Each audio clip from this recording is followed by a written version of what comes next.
រឿងរបស់យើងបានចាប់ផ្ដើមឡើងជាមួយនឹងគ្រីសកំពុងតែបេះផ្លែឈើម្យ៉ាងហើយផ្លែឈើនោះមានអត្ថប្រយោជន៍អាចឲ្យជួយឲ្យគេនឹងមើលឃើញពេលយប់ច្បាស់ជាងមុនហើយបន្ទាប់មកគ្រីសនិងគ្នារបស់គេក៏ចេញធ្វើដំណើរទៅកន្លែងដែលទ័ពសត្រូវកំពុងតែធ្វើដំណើរ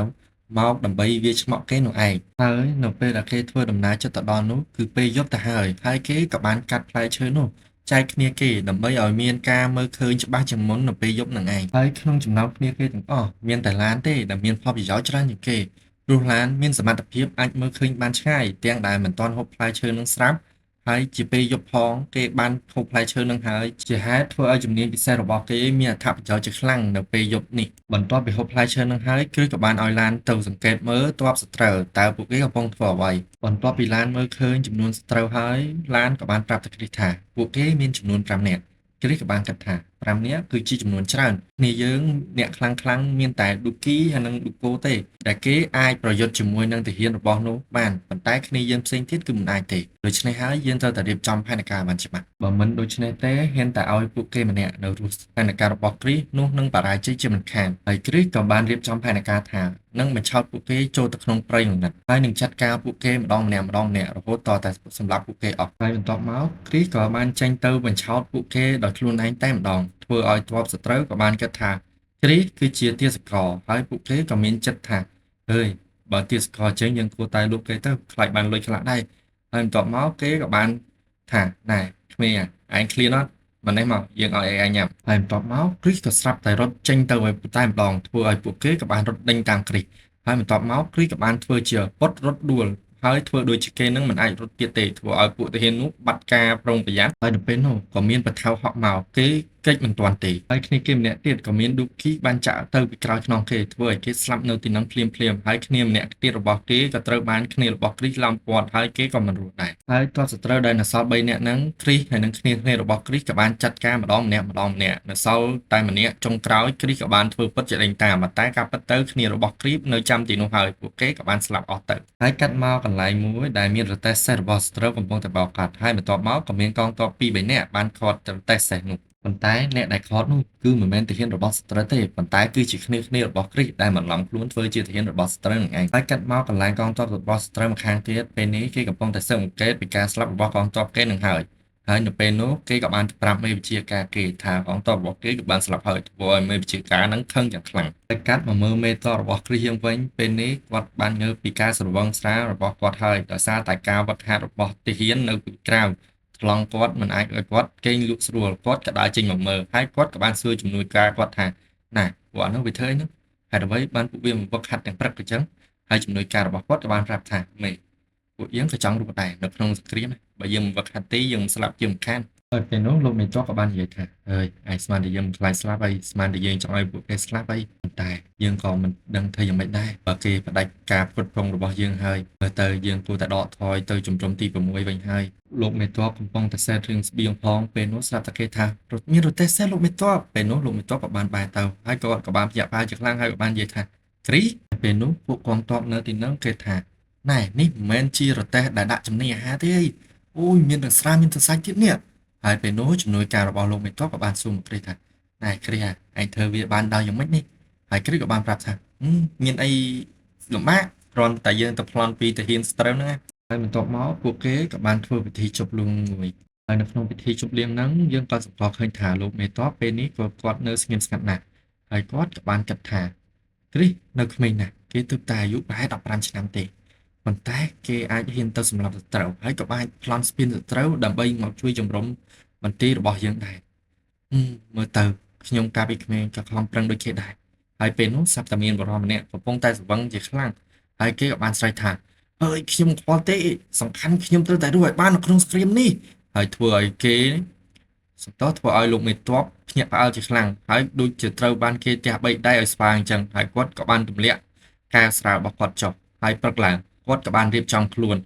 ស្លៀកពាក់អាវក្រោះគាត់យ៉ាងសង្ហាហើយក៏បានដើរចេញទៅហើយក៏បានប្រាប់កងទ័ពរបស់គាត់ថាពួកយើងចាប់ពីថ្ងៃនេះទៅពួកយើងនឹងចាប់ផ្ដើមហ្វឹកហាត់ដើម្បីត្រៀមខ្លួនចូលទៅធ្វើសង្គ្រាមហើយបន្ទាប់មកលោកមេទ័ពក៏ចាប់ផ្ដើមបង្រៀនកងទ័ពដោយផ្ទាល់ខ្លួនគាត់ក៏បានបង្រៀនក្បាច់លំពេងនិងបាញ់របៀបបាញ់ធ្នូទៅដល់កងទ័ពទាំងអស់គ្នាហើយគ្រីសក៏បានហ្វឹកហាត់ជាមួយនឹងគេដែរហើយបន្ទាប់មកលោកមេទ័ពក៏បានប្រហៅគ្រីសទៅជួបគាត់នៅពេលដែលគ្រីសទៅដល់ជំរំស្រាប់តែបានជួបផ្សិតនៅទីនោះដែរដែលមិនដឹងថាគាត់មកធ្វើអីទេហើយបន្ទាប់មកលោកមេទ័ពក៏បាននិយាយប្រាប់គ្រីសថាណែគ្រីសពួកយើងចិត្តអស់ស្មៀងទៀតហើយលោកអុកញ៉ាក៏ទាមទារលទ្ធផលនៅក្នុងសង្គ្រាមរបស់បន្ទាយយើងដែរតើឯងមានមធ្យោបាយដោះស្រាយអត់គ្រីសហើយគ្រីសក៏ថាមធ្យោបាយមានតែលោកមេទ័ពហ៊ានអត់ហើយគេក៏បាននិយាយពីមធ្យោបាយគេទៅប្រាប់លោកមេទ័ពតែគឺថាឲ្យលោកមេទ័ពដឹកនាំកងទ័ពធំទៅវាយជាមួយនឹងសត្រូវហើយគេក៏ព្រមនាំកងទ័ពរបស់គេនឹងទៅវាយឆ្មក់ក្រោយនៅជំរំកងទ័ពរបស់គេនៅពេលដែលលោកមេទ័ពកំពុងតែធ្វើសង្គ្រាមជាមួយទ័ពសត្រូវ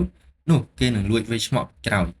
ហើយឲ្យលោកមេទ័ពកុំបារម្ភអីគេនឹងវាយឆ្មក់ឲ្យម្ដងឲ្យបានស្រេចតែម្ដងហើយគេនឹងយកជំនួយទៅជួយលោកមេទ័ពហើយលោកមេទ័ពបាននិយាយទៅកាន់គេថាណាគ្រីសបើយើងបរាជ័យលើកនេះយើងនឹងខាតបង់ធ្ងន់ធ្ងរណាហើយគ្រីសក៏បានទៅប្រាប់លោកមេទ័ពវិញថាលោកមេទ័ពកម្រងទ័ពរបស់ខ្ញុំនឹងទៅប្លន់ទាំងស្បៀងទាំងសភាវុធយកមកឲ្យទ័ពយើងបានទៀតផងលោកមេទ័ពក៏បានសួរទៅគ្រីសថាណែគ្រីសបើនិយាយចឹងតើឯងមានកម្រងវាយហើយតើវាយលុបនៅពេលណាគ្រីសក៏បាននិយាយថាលោកមេទ័ពពួកយើងនឹងវាយគេនៅពេលយប់ទៀតទេព្រោះសត្រូវរបស់យើងក៏មិនល្ងងដែរលើកមុនយើងទៅវាយគេនៅពេលយប់គឺបានប្លន់គេបានប៉ុន្តែលើកនេះយើងនឹងវាយគេនៅពេលរសៀលតែម្ដងហើយបន្ទាប់មកកងទ័ពធំក៏ចាប់ដើមចេញដំណើរចេញពីជំរំដើម្បីទៅធ្វើសង្គ្រាមហើយចំណែកឯគ្នារបស់គ្រីសហើយនឹងគ្រីសវិញគឺបានចេញធ្វើដំណើរដែរប៉ុន្តែគេធ្វើដំណើរមិននៅជាមួយនឹងក្រុមកងទ័ពធំទេគឺក្រុមរបស់គ្រីសធ្វើដំណើរទៅមុនកងទ័ពធំដើម្បីស៊ើបមើលដំណឹងថាតើមានទ័ពបង្កប់ឬអត់ហើយបើមានទ័ពបង្កប់ពួកគេនឹងកម្ចាត់ភ្លាមកុំឲ្យថាពួកទ័ពបង្កប់ទាំងនោះយកដំណឹងដែលថាពួកគេចេញទ័ពហ្នឹងទៅប្រាប់កងទ័ពធំរបស់ពួកគេហើយកាត់មកមើលកងទ័ពសត្រូវក៏មានមែនគឺមានកងទ័ពបង្កប់ដើម្បីខ្លំមើលស្ថានភាពកងទ័ពរបស់ទូឯប្រុសនឹងឯងហើយពួកគេក៏បាននិយាយថាចុំពួកនេះវាចេញកងទ័ពមួយជំរំធំចេញមកទាំងកណ្ដាលថ្ងៃចឹងហ្មងហ៎ពួកឯងឆាប់ទៅរាយការណ៍ប្រាប់មន្ត្រីធំទៅប៉ុន្តែពេលនោះមិនទាន់នឹងបានអីផងស្រាប់តែគ្រីសបង្ហាញមកធ្វើឲ្យពួកគេក៏បានថាតែពួកឯងនឹងចាំមិនទៀតឆាប់សម្លាប់ពួកគេទៅប៉ុន្តែមិនទាន់ដឹងអីផងពួកគេក៏ស្លាប់ម្ដងម្នាក់ដោយសារតែគ្រីសបាននាំគ្នារបស់គេមកកម្ចាត់ពួកគេនឹងឯងគ្រីសក៏បានទុកជីវិតឲ្យទាហានម្នាក់ហើយគេក៏បានសួរនាំទៅក៏បានដឹងថាពួកគេក៏បានដឹកស្បៀងជំនួយមកនៅពេលរសៀលនេះធ្វើឲ្យគ្រីសក៏បានប្រាប់គ្នាទៅថាណែពួកឯងរៀបចំឲ្យបានទៅហើយគេក៏បានឲ្យគ្នាគេម្នាក់ទៀតបានទៅប្រាប់កងទ័ពធំរបស់គេថាណែឯងទៅប្រាប់កងទ័ពធំទៅថាដល់ម៉ោង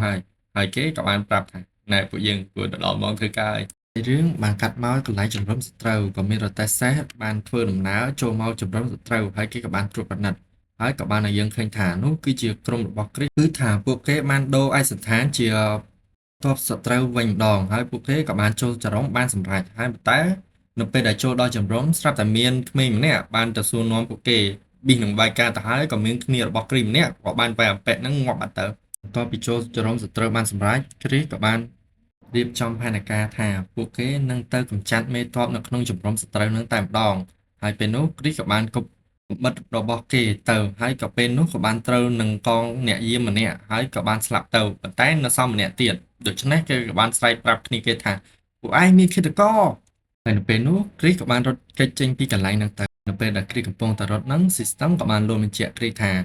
ាពេលនេះក្បាច់គុណរបស់គ្រីសមានកម្រិតទី16ហើយពេលដែលគ្រីសរត់បានមួយស្ទុះគ្រីសក៏បានបើកតង់មួយចេញមកហើយនៅពេលនោះគេស្រាប់តែបានជួបនឹងទាហានម្នាក់ហើយធ្វើឲ្យមុខគេនឹងភ័យជាខ្លាំងបន្ទាប់មកទាហាននោះធ្វើមុខយ៉ាងកាចហើយក៏បានស្រែកប្រាប់គ្រីសថាណែឯងដឹងទេថាមានឃាតករហើយឯងនៅរត់ញ៉ៃអីទៀត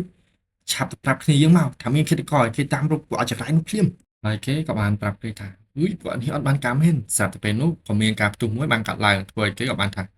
កាត់ស្អីចេះបន្ទាប់ពីស្លន់មិនទាន់បានប្រមាណផងស្រាប់តែមានគេមករាយការណ៍ប្រាប់ថាលោកមេទ័ពពេលនេះយើងមានរឿងធំហើយគឺថាកងទ័ពសត្រូវបានដឹកនាំកងទ័ពធំរបស់គេបានវាយមកសម្រុកបន្ទាយយើងហើយលោកមេទ័ពរបស់គ្រីសហ្នឹងក៏បានដឹកនាំកងទ័ពមកមែនហើយក៏បានវាយសម្រាប់សត្រូវយ៉ាងច្រើនពេលនោះធ្វើឲ្យកងទ័ពរបស់គេមើលទៅគ្មានប្រៀបទេគឺថាទាំងកងទ័ពដែលបន្លំខ្លួនជាមួយគ្រីសក៏បានវាយប្រហារដែរធ្វើឲ្យពួកគេត្រៀមមិនទាន់ធ្វើឲ្យមេទ័ពខាងសត្រូវហ្នឹងក៏មានអារម្មណ៍ថាចង្រៃយកហើយដើម្បីទៅជាបែបនេះយើងខំរៀបចំផែនការបានយ៉ាងល្អនៅពេលដែលសង្គ្រាមធំភ្លាមកងទ័ពយើងនឹងវាយប្រហារគេក្រោយដូច្នេះយើងនឹងឈ្នះភ្លាមហើយដើម្បីក៏ផែនការរបស់យើងបរាជ័យតែបែបនេះព អូនចង់ដឹងហើយហើយអ្វីផែនការអូនបរាជ័យអីទៅសួរគ្រីសទៅម៉ែណាងាប់ឲ្យមកវិញនឹងរឿងធ្វើសង្គ្រាមទាំងអស់ហើយអានៅធ្វើសង្គ្រាមចាញ់ទៀតកាត់ក្បាលចោលហើយពេលនោះក៏មានកងទ័ពគេម្នាក់ក៏បានប្រាប់គេថាលោកមេទ័ពឆាប់ដកថយទៅខ្ញុំបានយកសេះមកហើយគ្រីសក៏ចាប់ផ្ដើមដើររងមើលគេដែរព្រោះថាបើគេឈ្នះហើយมันអាចសម្រាប់មេទ័ពសត្រូវបាននោះมันអាចចាប់ទុកថាឈ្នះពេញលេញទេហើយពេលនោះគ្រីសស្រាប់តែក្រឡេកឃើញមេទ័ពរបស់សត្រូវនឹងកំពុងតែឡើងសេះដកថយដូច្នេះហើយគ្រីសក៏បានដកកំបិតដកទៅគប់មេទ័ពនឹងហើយមេទ័ពសត្រូវក៏ត្រូវបានមួយកំបិតរបស់គ្រីសប៉ុន្តែគេមិនទាន់ស្លាប់ទេប៉ុន្តែមិនទាន់រងរួចខ្លួនបានប្រមាណផងក៏ត្រូវក្បាលមួយព្រួយរបស់ឡានបាត់ទៅហើយគឺថាឡានបានបាញ់សម្លាប់គេដោយសារតែគ្រីសនឹងគប់មកកំបិតអត់ងាប់ហើយគេថាស៊ីផុយ